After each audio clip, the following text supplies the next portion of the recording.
The headlines. Bandits release video of women in captivity, awaits motorcycles before release. Nigeria Army to probe killing of 3 locals, 100 cattle by soldiers in Kaduna community. Family devastated after hit and run driver kills road sweeper in Jalingo. And on the international scene, Congo boat accident death toll rises to at least 29. Hello and welcome to Trust TV News Update. I am Sumaya Abubakar.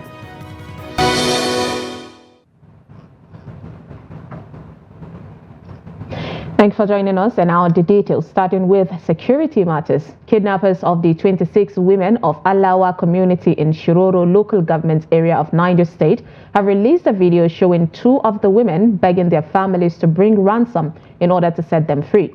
In a 30-second video, one of the women whose hands were tied to a tree pleaded with her family to bring the items demanded to enable her return home. Speaking in Hausa language, she called on one of her relatives, Abdul Rahman, to help bring the items demanded to set her free. One of the residents, Abba Usman, who confirmed that the women were among the 26 that were kidnapped in February this year, said 6 motorcycles had already been delivered by the families of 2 women, but their captors had insisted that 4 additional motorcycles must be brought before their release. He said the families of the remaining 24 women had already informed the bandits that they had no money to buy the number of motorcycles demanded, saying the captors were demanding 5 motorcycles for each of the 26 women, adding that each of the motorcycles cost 2 million naira.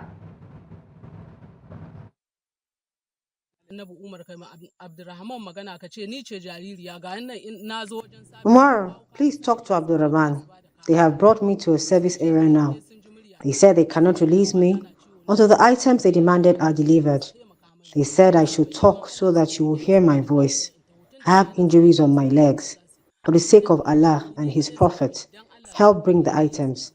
They said if you bring the items, they will release me along with Hajia. I am here with Hajia.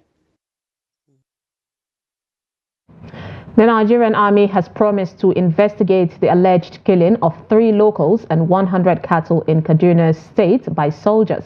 Recall that villagers in Sabon Birni, Igabi local government area of Kaduna State had accused soldiers of killing 3 persons and over 100 cows during an incident at a local cattle market on Sunday. Reacting to the development on Thursday, in a statement, the Director, Army Public Relations, Major General Onyema Nwachu, said the incident will be investigated. According to the statement, the Chief of Army Staff, Lieutenant General Taurid Lagbaja, has directed a thorough investigation into the incident with a view to establishing the immediate and remote causes of the incident and unraveling those behind it. The Nigerian police force has warned skit makers and others seeking online followership to desist from posting misleading videos on social media platforms, describing it as a time bomb. Delta State Police Public Relations Officer Bright Edafe issued the warning while reacting to a viral video where a young man was allegedly to have been shot, and he alleged that he was shot by police officers in Delta State. Jonathan Awaye reports. The viral video claims that this young man was shot by the police because he refused giving them money. The alleged victim has however confirmed publicly that he was not shot by the police on stop and search duty, confirming that he was only asked to sit on the ground by the officers for further action. The officer stopped me on the road. Then I checked me, I not say anything. It's just my machine paper and plate number. It's just the plate number that expired. To bring my bike key and I respond, and I give it to him. They answered me that they will carry my bike to the station, and I'm begging the officer. So I don't know what's going on there. Actually, I just fall down. My neck just whipped the ground and I faint. The Delta State Police spokesman says the police will not tolerate any misleading skits or videos meant to incite hatred in the country, as such misleading videos could disrupt peace in the country. There's something we have to take very, very seriously. That is the issue of fake news, content creation, the activities of bloggers who are only concerned about creating traffic. At times, they don't care about the authenticity of what they are posting. All they care about is followership and traffic. It is something we have to take very seriously. And I want to refer our mind back to 2020, where a particular issue of fake news led to a story that He also warned that posters of misleading skits or videos will be tracked down and made to face the long arm of the law. no other country we can call our own. We must take Nigeria seriously and understand the danger fake news poses. It is a very, very critical issue. Who posted the first video 2020 that led to that protest was eventually arrested and was charged to court. So I believe this one, we are on the investigation, and I believe just the way God delivered that guy to us, God will also deliver this particular person to us. We're on his trail, and I believe we'll get him arrested. Thank you. Idafe called for the regulation of internet posts in the country to sanitize the country's cyberspace. Jonathan Awanya, Trust TV News, Asaba. Rivers State Governor Siminalayi Fubara is set to revive the state's Neighborhood Watch, a community-based security outfit set up by the immediate past administration. Governor Fubara spoke on the consideration of reviving the security outfit when he met with its leaders behind closed doors at Government House in Port Harcourt. Briefing newsmen after the meeting, the head of command, Rivers State Neighborhood Watch, Wogbo Lawrence, expressed satisfaction with the assurances given by the governor after 6 years of neglect. He explained that despite the lack of remuneration, the security outfit had struggled independently to sustain about 1,150 personnel that it has posted to the 23 local government areas of the state.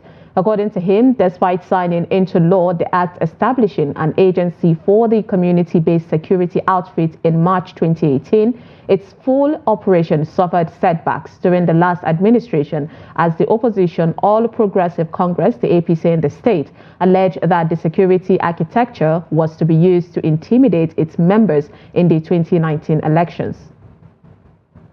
The members of Rivers State Neighborhood Watch today, we are overwhelmed with the speeches made by His Excellency, the Governor of Rivers State. For years now, this 6 years, the agency has been abandoned. But we, as the members of the Neighborhood Watch, and we are still working.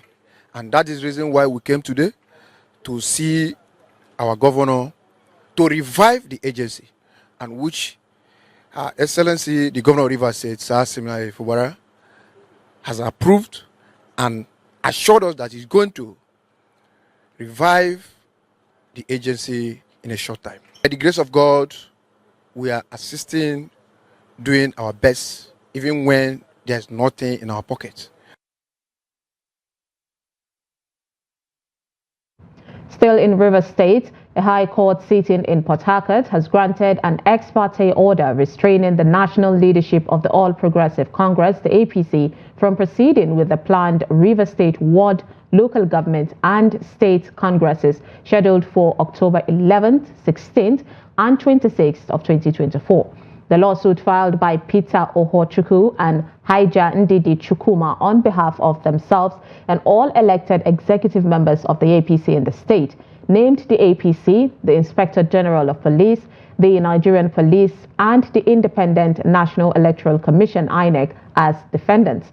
Justice Godwin O. Olo, in his ruling on the ex parte motion on Thursday, also restrained the defendants, their representatives, officers, or agents from conducting, supervising, holding, monitoring, or otherwise organizing any elections for the Rivers State Executive Committee.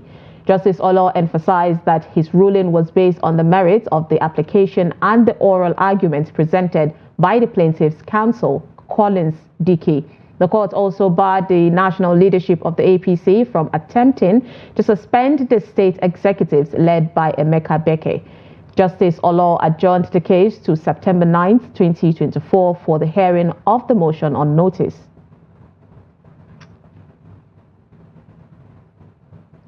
The immediate past Chief Justice of Nigeria, the CJN, Justice Olukayode Arola, on Thursday advocated the need for measures to be put in place to reduce the burden of the Supreme Court.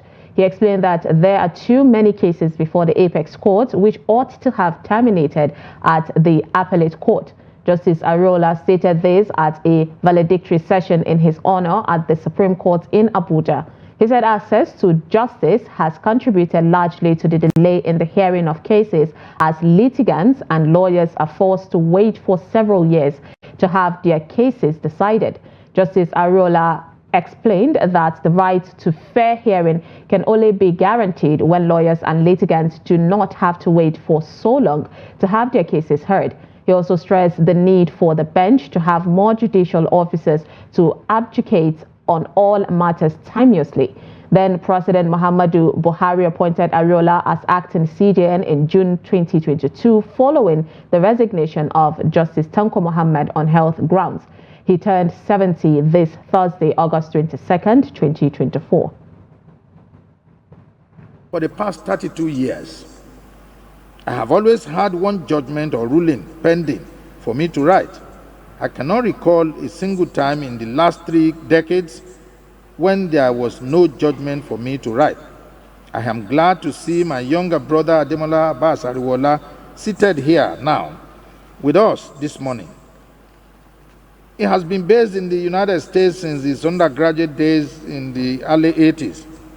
Anytime I had traveled to visit him for vacation, his wife would always exclaim that she had never seen someone coming on vacation with records of appeals and briefs of argument or writing judgments. It is for this reason that I believe that emoluments of judicial officers must not be sweated for in or outside the office. Our judges must not be made to go cap in hand to beg before their remunerations is paid. Our retired justices deserve to live in a relative reasonable comfort after spending their prime years serving the country. This is more so that they are constitutionally precluded from going back to active practice as barristers after leaving office. If truth must be told, the welfare of the judiciary is the welfare of the country. Ahead of its 25th year anniversary, the National Hospital Abuja is to partner with a Trust Media Group on public enlightenment. The Chief Medical Director of the hospital, Mohammed Raji, made this known during a visit to the headquarters of Media Trust Group on Thursday. Speaking on medical tourism, Raji said the hospital is working to establish a VIP wing to provide more specialized medical services to discourage medical vacation overseas. The Group Chief Executive Officer, Media Trust Group, Ahmed Shekarau, assured of a robust relationship between the Media Group and the National Hospital for effective service delivery in the health sector. But we are trying to change that tide. Part of the projects we want to do is a VIP section, presidential and VIP section. And in that, our aim is to really make it state-of-the-art facility, and then attached to it, the accommodation facilities should be like a 5-star to 7-star hotel. That's why we need to go into a PPP to do that, except if government would find some funding out of the scarce resources it has. But we don't want to overburden government, because we know government is really trying as much as it can to fund so many other things. So it's unrealistic to say we have to, depend on government to do everything. So in this presidential wing, we intend to have toxicology lab that would serve the facility itself, and the toxicology lab should serve the presidents and VIPs of not only Nigeria, but the whole of the subcontinent. As you know, when you get to a certain level, even the food you are to take must be tested. Whatever noise people make about the failure of our public institutions, there are some institutions that, you do actually, have to give, respect to. So I really, personally appreciate what you are doing. But I'm also personally worried that I've seen the expansion going on. I thought that in the last 25 years, the hospital should have actually expanded faster than it has done. But I know that some other parts that are usually in the past, car park and what have you, you've seen new buildings, new departments, is it departments or divisions? I mean, really very proud. Moving on to more stories. Tension is growing over the possibility of an outbreak of diseases in Katsinta village of Jibia local government area of Katsina state following the heavy downpour that destroyed over 250 houses. Sources of drinking water and toilet facilities were submerged, raising fears that the flood may trigger waterborne diseases such as cholera. Abdullahi Amadi completes the report. Natsinta community, with a population of over 10,000 people, lacks sanitation facilities, open wells, which remain the major source of drinking water, are suspected to be polluted. The heavy rainfall, which lasted for over 3 hours, has not only destroyed houses, water sources and toilet facilities, but also killed several domestic animals and left the affected residents, who are mostly low-income earners, in a great shock. Though no life was lost, several people from the community are still counting losses when Trust TV News crew visited. Our houses have been destroyed, while toilet facilities and water sources were seriously affected. There is need for urgent attention to avert other health crises. Hence, we are appealing to government to hasten efforts in supporting us to rebuild our houses.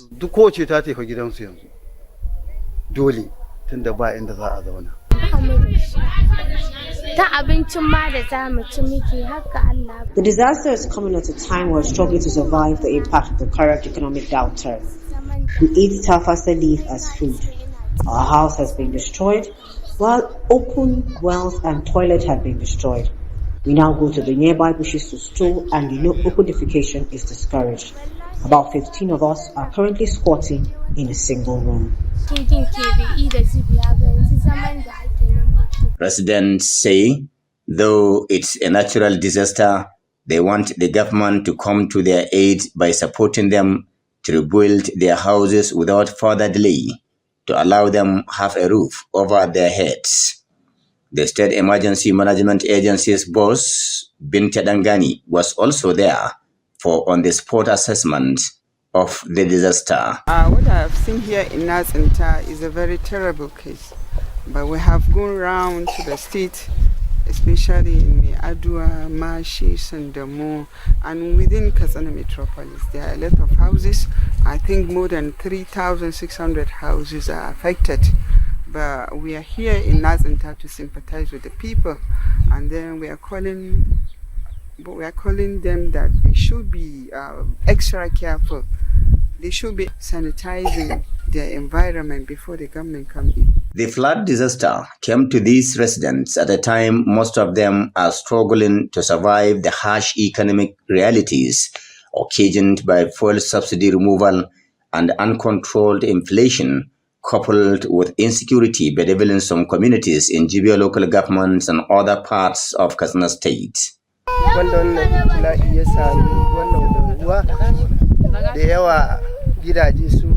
Hundreds of Natsinta residents have been displaced. As you are aware, over 250 houses have been affected by the flooding. One person sustained injury, while several domestic animals were killed. We are passionately appealing for help.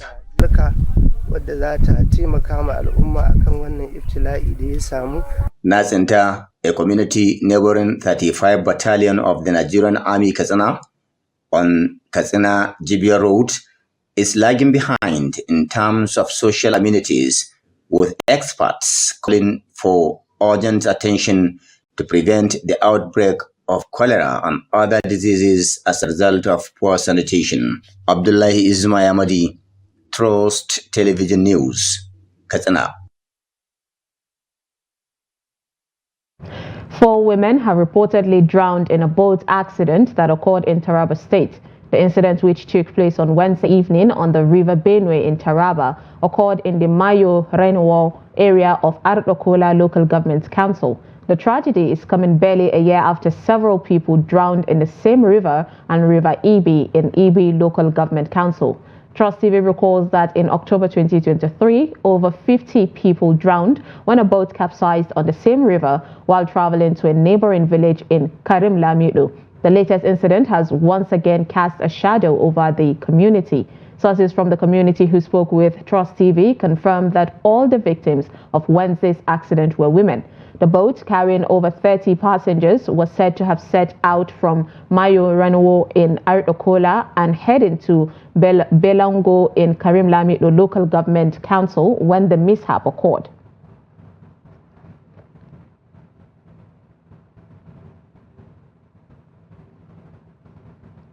Tears flowed freely from loved ones after a female street sweeper was killed by a hit-and-run driver in Jalingo, the Taraba state capital. The woman, identified as Nemis Usman, is in her early 50s, was hit by an unidentified vehicle on the Jalingo-Yola Expressway on Thursday morning. The widow's body was found lying dead around 6 a.m., according to a family source. A brother to the deceased husband told newsmen that she left home around 5:30 a.m. for her normal street sweeping job, but was unfortunately found lying dead around 6 a.m. He said the incident occurred around Nobis Eye Clinic in Mile 6 Jalingo area of the expressway. When contacted, the spokesperson of the Taraba State Police Command, Gambo Kwache, confirmed the accident, saying that further updates will be provided. In business owners are optimistic that the conditions for doing business in Nigeria will improve in August 2024 and the following 6 months, the Central Bank of Nigeria has stated. According to the business expectations report released by the Apex Bank on Wednesday, business owners expect businesses to perform better in August with an optimism index of 7.6 points. In the next 3 months, the Apex Bank said the optimism index for businesses was slated at 19.3 points, while the optimism index for the next 6 months was 30.7. It explained that the mining, quarrying, electricity, gas and water supply, agriculture, market services, manufacturing and non-market services will drive optimism in the macroeconomy. In July 2024, the overall confidence index stood at 0.1 point, although it dropped by 3.0 points compared to the confidence level reached in June 2024.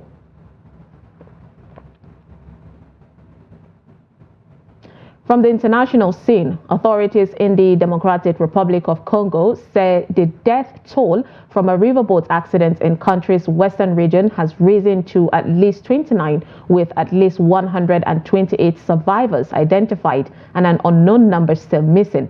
Rescue efforts have been underway for days after the boat carrying between 250 and 300 passengers overturned on Sunday night when it hit 3 trucks on the water in a river in Kutu territory. The incident has been blamed on overloading and navigating at night in contravention of the rules. He said the 29 known fatalities included 15 women and 1 child. The head of local civil society group, Fidele Lizo Ringo, said fishermen had seen a further 4 bodies floating in the river but had not been able to recover them. Lizoringo said 152 survivors had been registered. It is unclear how many people are still missing since the exact number of people on the board was not known. And finally, in sports, Rangers captain Ugwezu Chinemerin says the team wants to do a double over as the US Zili Manjo of Comoros. The Nigerian champions will host US Zili Manju in the second leg of their CAF Championship League preliminary round tie at the Godswill Akpabio International Stadium, Uyo, on Friday. The Flying Antelopes won the first leg 1-0 ahead of the reverse fixture. Ogwezo claimed they do not underestimate their opponents.